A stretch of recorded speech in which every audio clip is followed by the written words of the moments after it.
Versova Ghatkopar metro train आहे ती सेवा उशिरानं सुरू असल्याची माहिती आहे। मेट्रो सेवा कोलमडल्यानं प्रवाशांची मोठी गर्दी सध्या जमली आहे।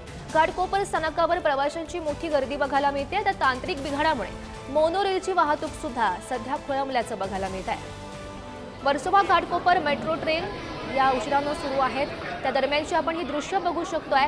मेट्रो खोळंबल्यानं प्रवाशांची मोठी गर्दी जमली आहे। ही घाटकोपर स्थानकावरची दृश्य आहेत, ती गर्दी आपण बघू शकतोय। त्यामुळे मोनोरेल सुद्धा थांबल्याचं बघायला मिळतं। त्या ठिकाणी सुद्धा तांत्रिक बिघाड झालाय आणि या संदर्भात अधिकची माहिती जाणून घेऊयात। आमचे प्रतिनिधी धनंजय दळवी सध्या आपल्यासोबत आहेत। धनंजय, आपण बघू शकतोय घाटकोपर स्थानकावरची ही दृश्य आहेत। मेट्रो खोळंबल्याचं बघायला मिळतं, त्यामुळे प्रवाशांची प्रचंड गर्दी जमलेली आहे। काय नेमकं कारण समोर येतंय मेट्रो खोळंबल्याचं आणि काय तिथली परिस्थिती?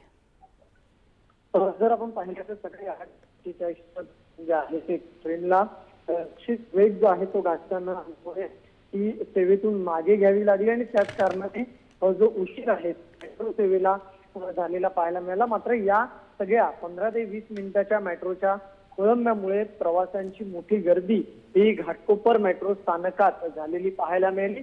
रांग एवढी मोठी होती की जो रेल्वेचा ब्रिज आहे तिथपर्यंत ही रांग गेली आणि त्यामुळे मध्य रेल्वेतून येणारे जे प्रवासी आहेत आणि मेट्रोचे प्रवासी हे एकाच ठिकाणी मोठ्या संख्येने जमा झालेले आपल्याला पाहायला मिळतात।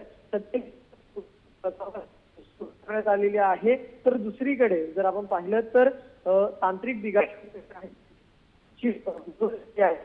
त्याची सेवा सुद्धा नक्कीच धनंजय, या परिस्थितीवर असंच लक्ष ठेवून राहा। तुर्तास धन्यवाद दिलेल्या सविस्तर माहितीसाठी।